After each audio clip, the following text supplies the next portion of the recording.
প্রিয় প্রণয়নী লেখনীতে জান্নাত নুসরাত পর্ব নাম্বার 22।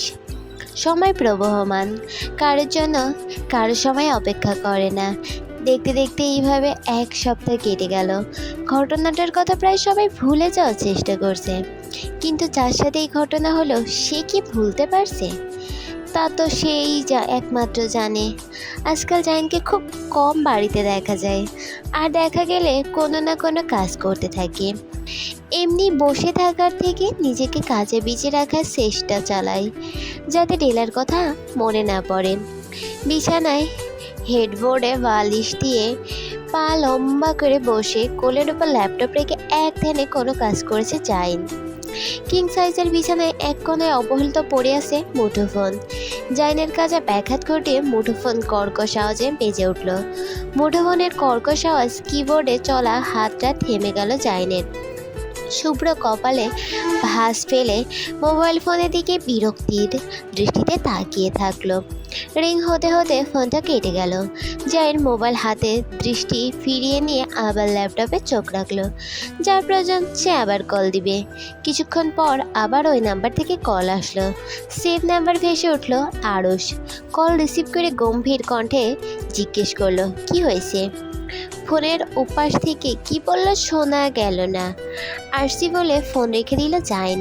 ল্যাপটপ বিছানার পাশের বক্সে রেখে দিয়ে উঠে দাঁড়ালো। ব্ল্যাক শার্ট আর ডার্ক গ্রে কালার প্যান্ট নিয়ে ওয়াশরুমে চলে গেল। শাওয়ার শেষে টাওয়াল দিয়ে ভিজে চুল মুছতে মুছতে রুমে প্রবেশ করলো। আজ আর টাওয়াল বারান্দায় নেড়ে দিল না, ঢিল মেরে বিছানার ওপর ফেলে দিল টাওয়াল। যার জন্য নিজেকে গুছিয়ে নিয়েছিল সে তো আর এই জীবনে নেই, তাহলে এত গুছিয়ে চলে কী লাভ? ভিজে চুল হাত দিয়ে ঠিক করে নিল। সিল্কি চুলগুলো এসে কপালের ওপর পড়ে থাকলো অবহেলায়।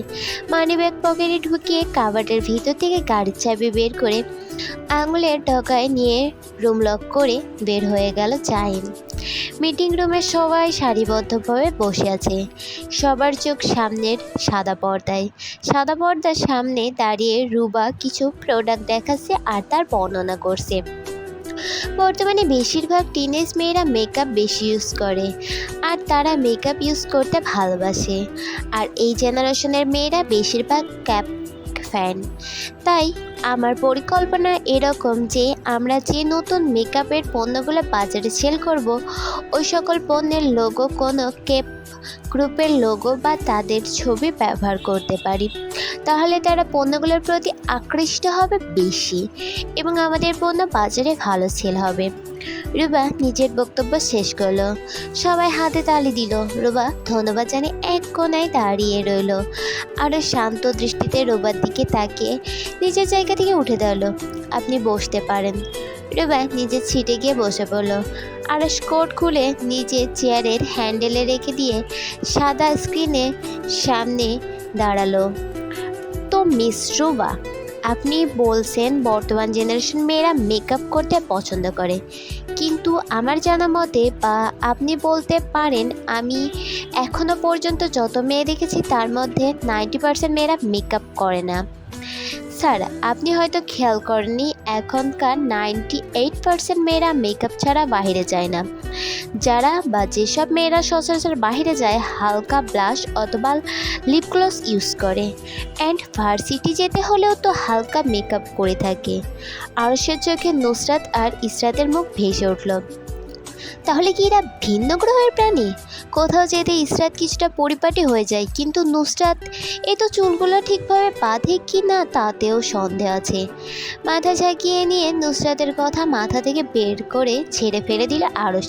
ঠিক আছে, আপনার কথা সঠিক ধরে নিলাম, কিন্তু কেপপকে অনেকে পছন্দ করে, আবার আমি দেখছি অনেক মেয়ে অপছন্দ করে। তারা তো প্রোডাক্টের উপর কেপপ ছবি দেখেই জিনিস ক্রয় করবে না। বাজারে তো পণ্যটা লস্ট প্রজেক্ট হয়ে যাবে, ব্যাড রিভিউ আসবে।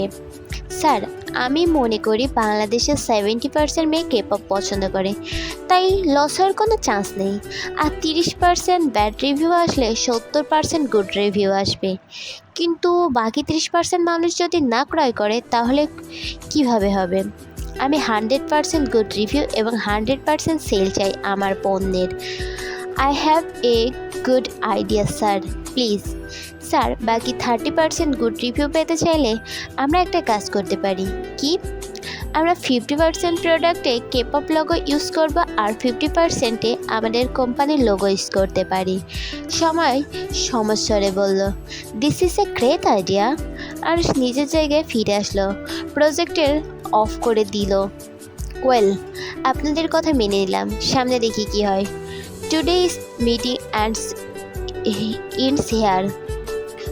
জাইন গাড়ি পার্কিং করে দ্বিতীয় ফ্লোরে আসলো।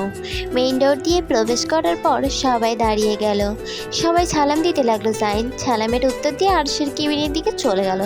ভিতরে আসবো? আর সম্মতি দিল। কেবিনে প্রবেশের পরই ডেলার সাথে জাইনের চোখাচোখি হলো।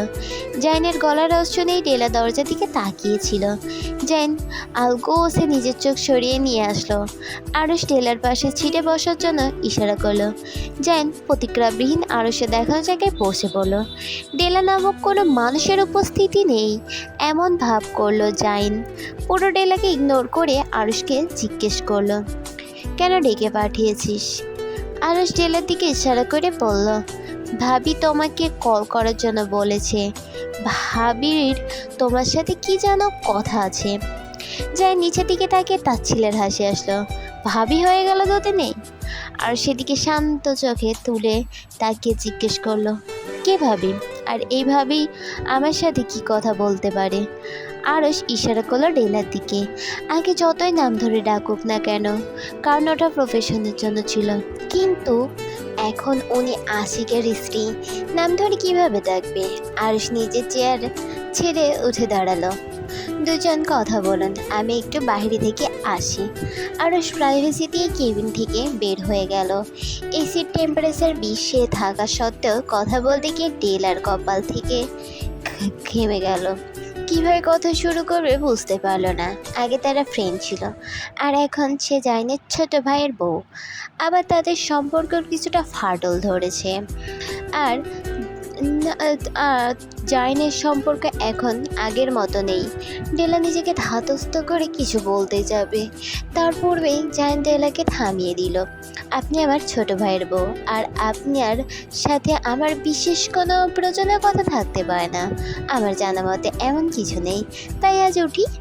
অন্যদিন আপনার সাথে কথা বলবো, আমার কাজ আছে আজ। জাইন চেয়ার থেকে উঠে দাঁড়ালো। কেবিন থেকে বের হওয়ার সময় মনে হলো পা আর চলছে না। বেঈমান পাটাকে ইচ্ছে করলো কেটে ফেলে দিতে। অসার শরীর কোনো রকম টেনে নিয়ে কেবিন থেকে বের হলো জাইন। পিছন থেকে ডেলা ডাকলো। প্রত্যুত্তর করার কোনো প্রয়োজন বোধ মনে করলো না। অন্যের প্রিয় মানুষের প্রতি মায়া বাড়িয়ে কী লাভ? মরিচিকার পেছনে ছোটে মরিচিকা ছাড়া কিছু পাওয়া যায় না। নিজেকে বুঝ দিয়ে জাইন অফিস থেকে বের হয়ে গেল। যাওয়ার আগে আরশকে ও শাসিয়ে গেল। এসব ফালতু জিনিসের জন্য তাকে যেন আর না ডেকে পাঠায়। পার্কিং থেকে গাড়ি বের করে জাইন গাড়ি স্টার্ট করলো। গাড়ি হাই স্পিডে চালিয়ে নির্জন এক স্থানে গিয়ে গাড়ি স্টপ করলো। গাড়ি থেকে বের হয়ে প্রাণ ভরে নিঃশ্বাস নিল জাইন। এতক্ষণ মনে হচ্ছিল শ্বাস আটকে মরে যাবে। এখন কিছুটা শান্তি লাগছে এই নির্জন পরিবেশে। I love you Nusrat. Nusrat ছিটকে দূরে সরে গেল। ছেলেটার দিকে হাঁ করে তাকিয়ে রইল। কথা নেই, বার্তা নেই, এভাবে মানুষকে প্রপোজ করে? নুসরাতের আশেপাশে ক্যাম্পাসে যারা ঘুরছিল এখন তারা গোল হয়ে জটলা বেঁধে দেখছে এখানে কি হচ্ছে। ছাত্রছাত্রীকে উৎসুক করে তুলছে আরেকটা কারণে। নুসরাতকে যে প্রপোজ করেছে সে 4র্থ বর্ষের বিজ্ঞান বিভাগের টপার। সবাই সমস্যারে বলে উঠল অ্যাকসেপ্ট অ্যাকসেপ্ট অ্যাকসেপ্ট। নুসরাত হতবিহ্বল হয়ে উৎসুক জনতার দিকে তাকালো একবার, আবার ছেলেটার দিকে তাকালো। এই ছেলেটাকে নুসরাত ক্যাম্পাসে প্রথমবার দেখছে। ছেলেটা হাঁটু ভেঙে বসে ফুল দিয়ে প্রপোজ করায় ফুল ধরার হাত থরথর করে কাঁপছে।